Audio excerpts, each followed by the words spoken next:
John Chabouquet. I'm the summer student internship at Aboriginal Front Door Society, and I'm also a supporter of the Save the Pantages campaign here in the downtown east side. And the reason why we're having this press release today is to combat what was said about this part of Hastings being a dead zone, which was said by the developer, Marc Williams.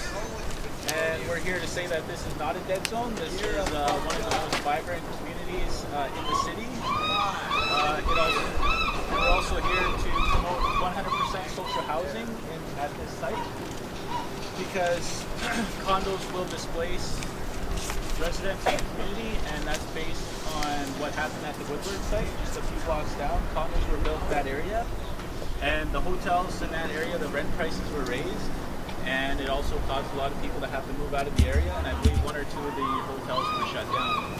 And right now I'd like to introduce our dead artists, starting with Frida. Soy Frida. Frida. One of the things that Marc Williams claims is that he's building these condos for artists. I'm an artist, and I can't afford $250,000.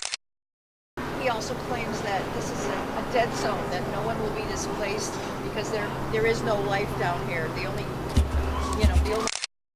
I have a list of the community activities that have been going on in this block that he claims is a dead zone. I don't know if you want to hear all of them, but I have 20.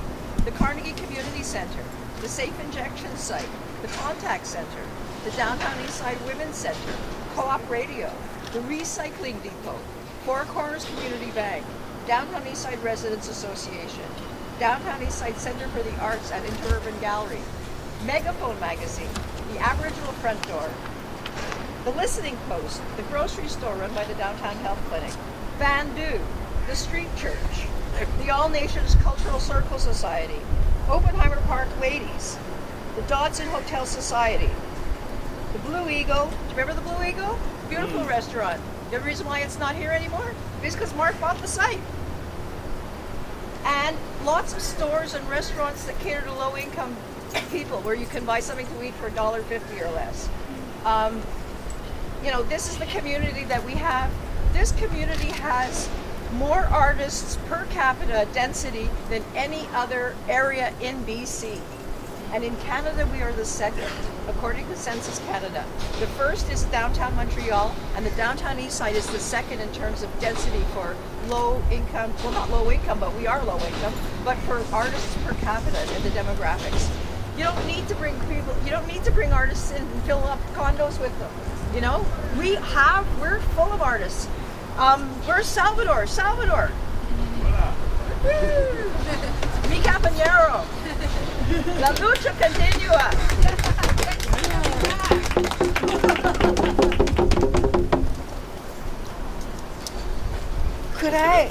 Could I say a few words? I was very shocked and awed by what I saw. There was a beautiful, beautiful Greek woman, and she was dressed from another era, and she was carrying beautiful flowers, and she said, "Oh," she had tears in her eyes, and she said, what have they done with the Pantages Theatre? Are they such cretins in Vancouver that they destroyed the theatre that we wanted for old time, that the people and the artists and the actors of this community could enjoy this community forever? What are we? Are we in Vancouver just slaves to the almighty dollar? And she was crying very much. Then she disappeared. Then I started crying. Why have we done this? Why has not the theatrical community and the Greek community risen up and taken up the fight against cretins who destroy civilization and culture? You go to Greece, you go to Italy, they save their history. It's beautiful. And I wish that beautiful Greek woman would come back and talk to me again. So thank you for letting me talk.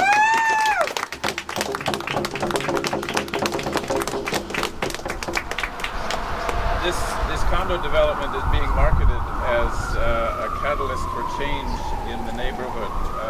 The cynicism of the marketing campaign is just remarkable.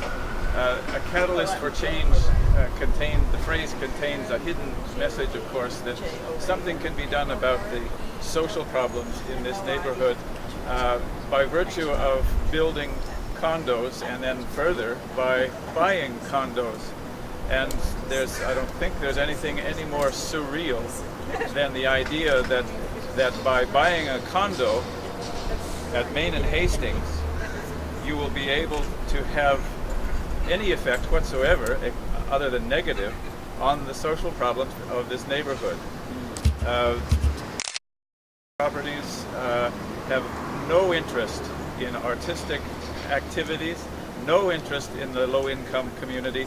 They are purely developers for profit, and they plan to do it off the backs of the people who live in this neighborhood and have struggled here for decades. And we won't be satisfied until there is 100% social housing, low-income housing, in this block and on all 10 sites around Vancouver. Do you want a picture of my sausages? The Save on Meats development, of course, is part of the gentrification of the downtown east side, and that's the inspiration for the idea of And Nesters. Salvador Deli. And Nesters, and I don't even know all the different gentrification boutiques and coffee shops in this neighborhood. We figure actually that the restaurants are the point of entry for upper income people who might be interested in buying the condos proposed for this area, and we plan to confront those people in the restaurants and anywhere we can find them, and to persuade them not to buy in the pantages condos. It's called Sequel 138 so far. They've changed the name a couple of times, changed their website a couple of times, shifting around, looking for a soft spot, a pressure point in the marketing, and no doubt they will have a launch pretty soon. We plan to preempt that launch. Who's the next artist? Oh, I'd like to introduce my fellow surrealist, Andy Warhol. Andy Warhol. Pop I'm an artist back from the dead of the pantages ruins.